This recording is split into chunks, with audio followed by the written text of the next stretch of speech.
بسم اللہ الرحمن الرحیم۔ السلام علیکم حاضرین و ناظرین، آپ دیکھ رہے ہیں ہمارا YouTube channel digital Islamic network. آج ہمارے درمیان موجود ہیں حضرت علامہ و مولانا دلاور حسین سعیدی صاحب، اور آپ کے ساتھ ہی حضرت علامہ و مولانا منظور حسین قادری صاحب موجود ہیں۔ آج بہت ہی اہم ٹاپک لے کر آئے ہیں۔ ملک پاکستان کی سرزمین کے بہت بڑے ولی، جن کا عرس مبارک ماہ سفر المظفر کی 18، 19، 20 تاریخ کو ہر سال منایا جاتا ہے۔ میری مراد حضرت داتا گنج بخش علی حجویری رحمۃ اللہ علیہ ہیں۔ تو آج اس عرس مبارک کی تقریب کے اندر اسی موضوع کو لے کر آئے ہیں کہ جس پر گفتگو فرمائیں گے حضرت علامہ و مولانا دلاور حسین سعیدی صاحب۔ حضرت داتا گنج بخش علی حجویری رحمۃ اللہ علیہ کی سیرت و کردار کے متعلق دعا ہے اللہ رب العزت سے اللہ تبارک و تعالی ہم سب کو سن کر سمجھ کر عمل پیرا ہونے کی توفیق عطا فرمائے۔ الحمدللہ الذی خلق الانسان وعلمہ البیان، والصلاة والسلام علی من کان نبیا وآدم بین الماء والتین وعلی آلہ واصحابہ الکرام، اما بعد فاعوذ باللہ من الشیطان الرجیم، بسم اللہ الرحمن الرحیم۔ ڈیجیٹل اسلامک نیٹ ورک کے سامعین و حاضرین، جیسا کہ آپ نے علامہ صاحب سے سماعت کیا کہ کائنات کی معروف و مشہور ہستی، پاکستان کی سرزمین پر رہنے والی ہستی اور پاکستان کو آباد کرنے والی ہستی اور پاکستان کی اس سرزمین پر اپنے فیض و برکات کو پھیلانے والی ہستی جناب حضرت داتا علی حجویری رحمۃ اللہ تعالی علیہ کا اس ماہ سفر المظفر کے اندر عرس منایا جاتا ہے، بڑے اہتمام کے ساتھ، بڑے شوق کے ساتھ، بڑے عقیدت کے ساتھ۔ تو آج بھی مجھے اسی ٹاپک پر بیان کرنے کے لیے دیا گیا ہے کہ آپ کی سیرت کو اور آپ کی کرامات کو بیان کیا جائے، اور آپ کتنے اللہ کے بڑے ولی تھے، بزرگ تھے، اس چیز کو میں آپ کے سامنے بیان کروں گا۔ یاد رکھیں کہ اولیاء اللہ یہ اللہ کی شان کو ظاہر کرنے والے ہوتے ہیں۔ اولیاء اللہ یہ اللہ تعالیٰ کی عظمت کو، رفعت کو بیان کرنے والے ہوتے ہیں۔ کوئی عام بندہ کہ اس کے پاس اتنی طاقت نہیں ہے کہ کوئی عام بندہ اس پر اللہ کی رحمت اور حضور صلی اللہ علیہ وسلم کی نظر عنایت نہیں ہے کہ وہ اللہ کی شان سے واقف ہو سکے، اللہ کی شان کو وہ پہچان سکے، اللہ کی شان کی وہ معرفت حاصل کر سکے۔ اولیاء اللہ ہی وہ شخصیات ہیں، وہ لوگ ہیں، اللہ کے منتخبین میں سے ہیں کہ جو اللہ کی شان کو ظاہر کرتے ہیں۔ گویا کہ یہ اللہ کی جتنی بھی نشانیاں ہیں ان میں سے ایک بڑی نشانی اولیاء اللہ ہیں۔ اور دیکھیں کہ سید الاولیاء غوث اعظم رضی اللہ تعالی عنہ اپنے دور کے اندر تمنا کیا کرتے اور اپنے مریدین سے، اپنے متبعین سے فرمایا کرتے تھے کہ کاش میں اس دور کے اندر ہوتا، اس وقت موجود ہوتا کہ داتا علی حجویری رحمۃ اللہ تعالیٰ کے دست اقدس پر میں بیعت کر لیتا۔ یہ سید الاولیاء ہیں جن کے سر مبارک پر اولیاء کا تاج سجایا گیا۔ آپ خواہش کرتے، آپ مریدین سے کہتے کہ کاش میں اس وقت پایا جاتا تاکہ داتا علی حجویری رحمۃ اللہ تعالی علیہ کے دست اقدس پر بیعت کر لیتا۔ آپ کا پورا نام کچھ اس طریقے سے ہے کہ آپ کا نام علی ہے، کنیت ابو الحسن ہے، اور لقب آپ کا گنج بخش ہے۔ سامعین و حاضرین، اللہ نے فرمایا الا ان اولیاء اللہ لا خوف علیہم ولا هم یحزنون، خبردار کہ اولیاء اللہ کو نہ تو کوئی خوف ہے نہ وہ غمگین ہوتے ہیں۔ دوسرے مقام پر ارشاد فرمایا فاذکرونی اذکرکم واشکروا لی ولا تکفرون، تم میرا ذکر کرو میں تمہارا چرچا کروں گا، میرا شکر ادا کرو اور میری نافرمانی نہ کرو۔ حضرت داتا علی حجویری رحمۃ اللہ تعالی علیہ کے 400 ہجری کے اندر آپ افغانستان کے معروف و مشہور قصبہ غزنی کے اندر پیدا ہوئے، اور آپ کے محلہ جو تھا وہ محلہ کا نام تھا جلاب کے محلے میں آپ پیدا ہوئے۔ 4 سال کی عمر کے اندر، یہ بہت ہی کم وقت ہے اور کم عمر تھے آپ، اس وقت 4 سال کی عمر میں آپ نے قرآن پاک کی تعلیم حاصل کر لی۔ آپ کو ابتدا ہی سے دین کی تعلیم حاصل کرنے کا بہت شوق تھا، آپ دین کی تعلیم حاصل کرنے میں مصروف و مشغول رہا کرتے تھے۔ آپ کے جو پیر و مرید ہیں، آپ کے جو شیخ ہیں، ان کا نام ہے شیخ ابو الفضل ختلی رحمۃ اللہ تعالی علیہ۔ جب آپ نے دین کو حاصل کر لیا تو آپ کے شیخ نے آپ کو منتخب کیا اور فرمایا کہ اے داتا علی حجویری، اب ہندوستان کی سرزمین، لاہور کی سرزمین تمہاری منتظر ہے، اب تم وہاں جاؤ اور دین کی تبلیغ و اشاعت کرو۔ وہاں لاہور کی سرزمین، ہند کی سرزمین پر لوگ کفر اور شرک کی دلدل کے اندر پھنسے ہوئے ہیں، غرق ہوئے پڑے ہیں، تم جاؤ اور انہیں سیدھا راستہ دکھاؤ، صراط مستقیم دکھاؤ۔ آپ اپنے وطن سے محبت کرنے والے تھے۔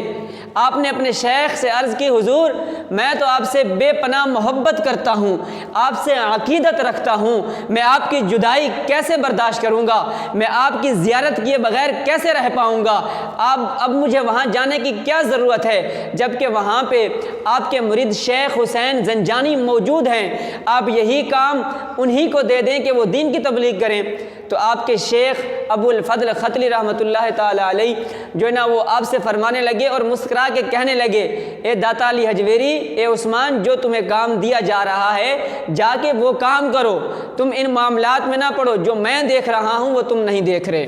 جب آپ افغانستان کی سرزمین سے نکلتے ہیں، کئی مہینوں تک جو ہے نا آپ سفر میں مشغول و مصروف رہتے ہیں، سفر کی مشقتوں کو، مصیبتوں کو، اذیتوں کو برداشت کرتے ہیں۔ جب لاہور کی سرزمین پر پہنچتے ہیں تو لاہور کی سرزمین پر جب پہنچتے ہیں، رات کا وقت ہوتا ہے، اس وقت جو لاہور کی سرزمین تھی اس کے جو جتنے بھی گیٹ تھے وہ محافظین نے بند کر دیے۔ اب آپ کے لیے دروازے نہیں کھولے گئے، آپ نے رات جو ہے نا وہ جنگل کے اندر جو ہے نا گزاری مشقت کے ساتھ۔ صبح سویرے جب لاہور کے گیٹ کھلے تو آپ اندر جاتے ہیں، داخل ہوتے ہیں تو دیکھتے ہیں کہ ایک بہت بڑا ہجوم ہے، لوگوں نے جو ہے نا رش کیا ہوا ہے۔ آپ جاتے ہیں کہ جاؤں دیکھوں تو صحیح وہاں پہ ہو کیا رہا ہے، یہ عوام الناس لوگ کیوں جو ہے نا وہ ہجوم بنا کے کھڑے ہیں۔ آپ جاتے ہیں، لوگوں سے جو ہے نا سوال کرتے ہیں کہ یہ ہجوم کس چیز کا ہے، تو لوگ کہتے ہیں کہ آج ہمارے درمیان شیخ حسین زنجانی جو ہے نا وہ موجود نہیں رہے، وہ انتقال کر گئے ہیں، جن کے بارے میں آپ کے شیخ نے کہا تھا کہ وہ جو ہے نا آپ کے مرید تھے، اور داتا علی حجویری نے کہا تھا کہ شیخ مجھے جانے کی کیا ضرورت ہے، آپ کے مرید تو وہاں پہ موجود ہیں۔ شیخ نے کہا جو میں دیکھ رہا ہوں وہ تم نہیں دیکھ رہے۔ جب داتا علی حجویری سرزمین پر پہنچتے ہیں تو آپ کے جو مرید بھائی تھے شیخ حسین زنجانی وہ انتقال کر چکے تھے، جو آپ کے آنے سے پہلے دین اسلام کی تبلیغ کر رہے تھے۔ تو آپ بے ساختہ ہجوم کے اندر کہتے ہیں کہ شیخ پر اللہ تعالیٰ رحم فرمائے، شیخ کی اللہ تعالیٰ مدد کرے، میرے شیخ نے صحیح فرمایا تھا۔ یعنی آپ کے شیخ دیکھ رہے تھے کہ میرے مرید کا وہاں انتقال ہونے والا ہے، وہ اس دنیا کو خیر آباد کہنے والے ہیں۔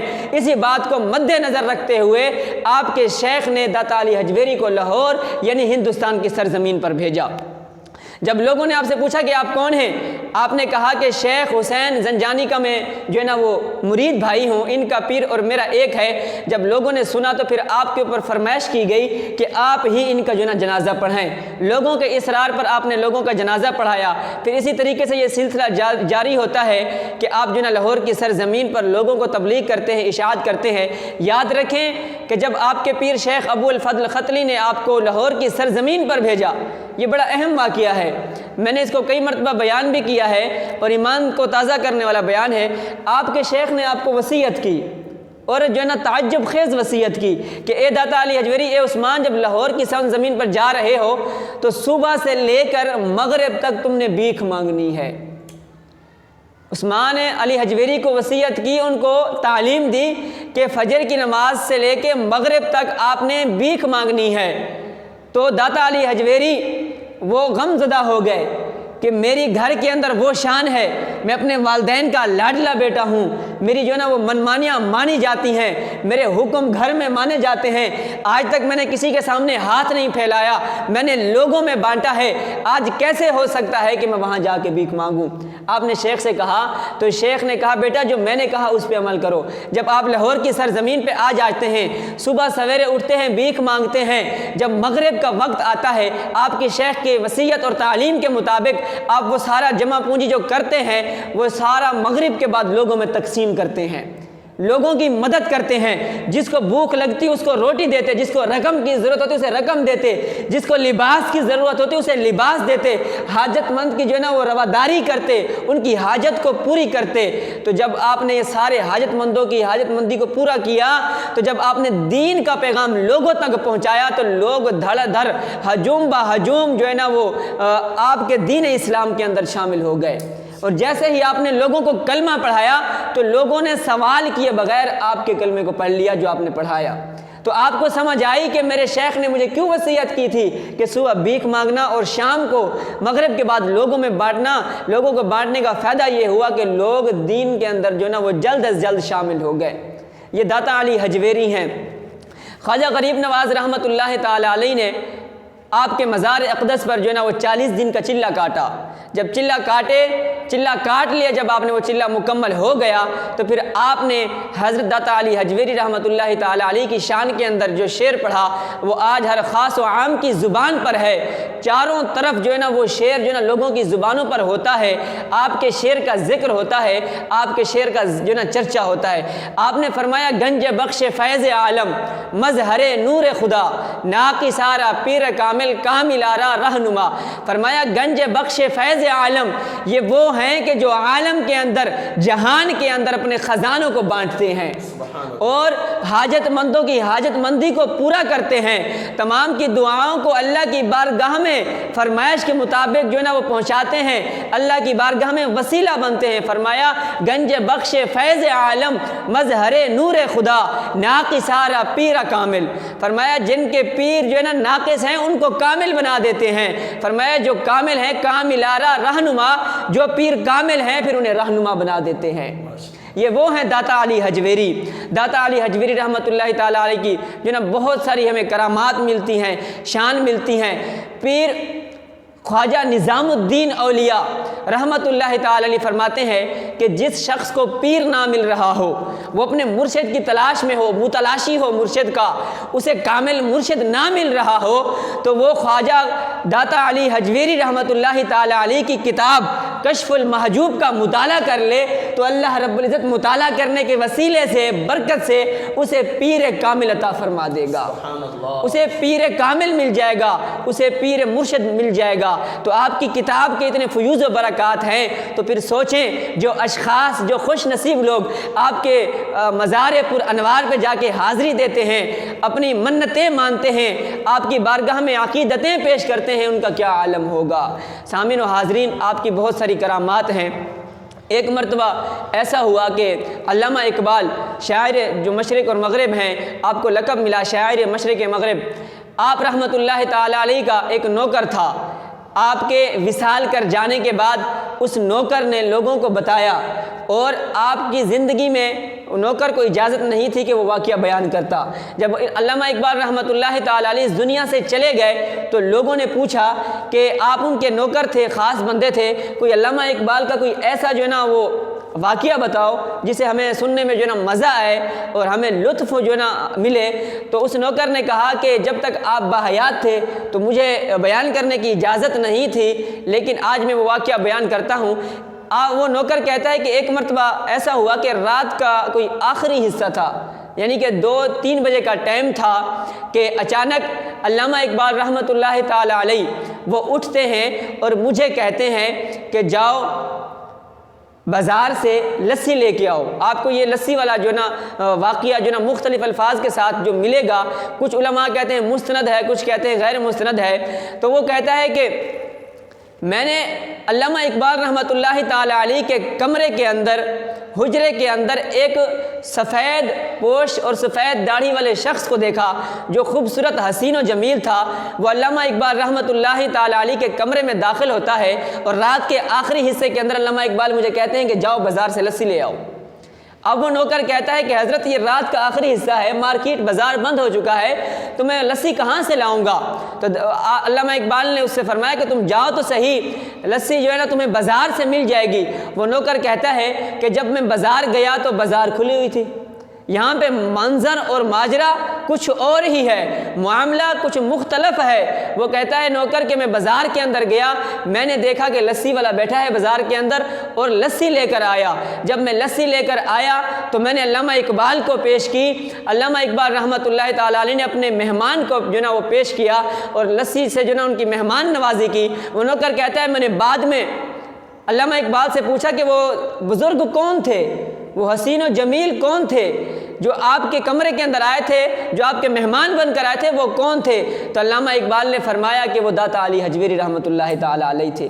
اب آپ کو یہاں سے جاتے ہوئے اس دنیا کو رخصت ہوئے کتنے عرصہ ہو گیا، کتنے سال بیت گئے، کتنے سال گزر گئے، لیکن آپ جو ہے نا یہ آپ نے جو شرف علامہ اقبال کو بخشا وہ آج بھی دنیا دیکھتی ہے۔ اللہ رب العزت سے دعا ہے کہ اللہ رب العزت ہمیں داتا علی حجویری رحمۃ اللہ تعالی علیہ کی سیرت پر اور ان کی تعلیم پر چلنے کی توفیق عطا فرمائے۔ وآخر دعوانا ان الحمد للہ رب العالمین۔